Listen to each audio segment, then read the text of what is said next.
We've been talking about data mapping. We spoke about the manual methods of data mapping. Today we are going to discuss about the automated ways of data mapping. Someone will do it for you. Welcome to my YouTube channel where you daily see new content on data privacy.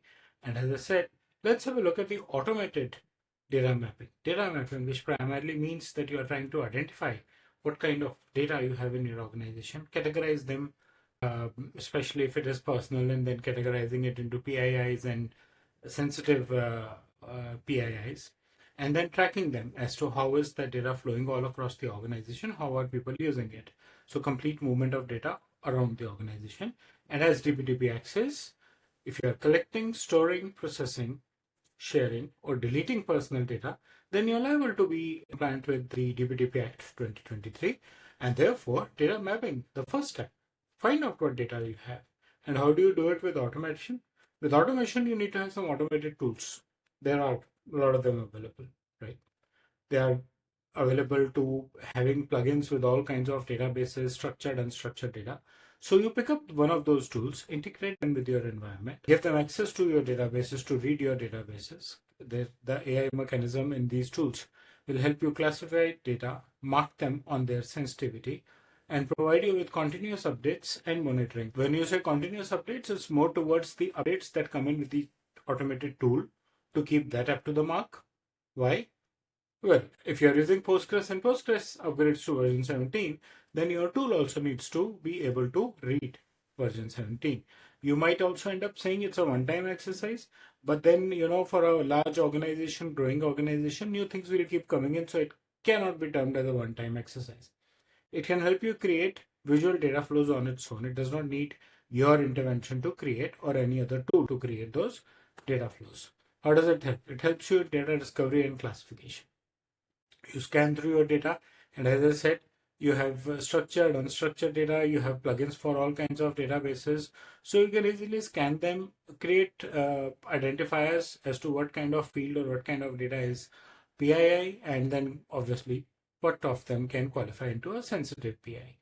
It can help you create schema mapping and relationship identification. So once it knows what the fields, it would match it with the respective related fields around in the same database, same table, or maybe if you interlink databases, it can help you set relationships between various data sets and create the metadata and manage the metadata, capture the metadata with business context, and do a dynamic cataloging of your entire data.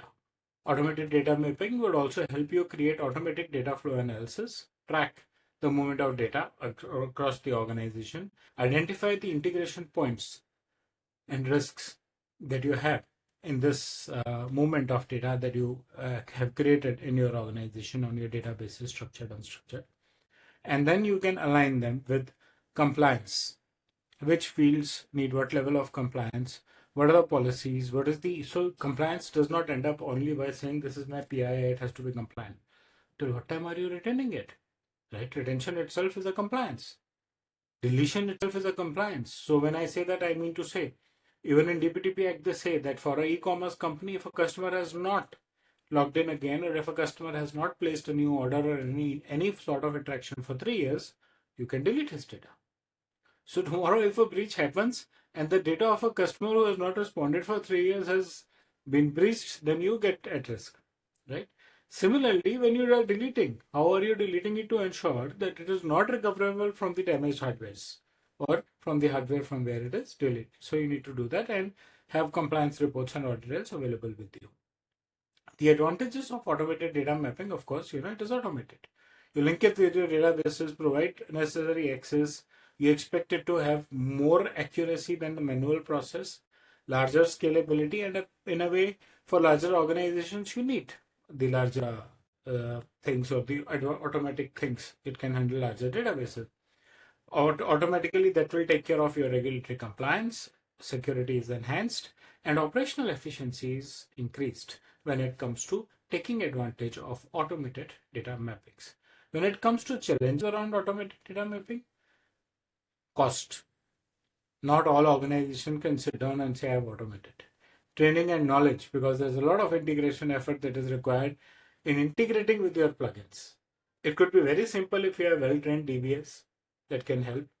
well-trained people who understand the in-depth of your applications, they can easily help you integrate, but otherwise it does need effort, a bit manual as well, but it does need a lot of technical expertise and effort and a cost of the tool, regular maintenance of the tool, and you need to validate.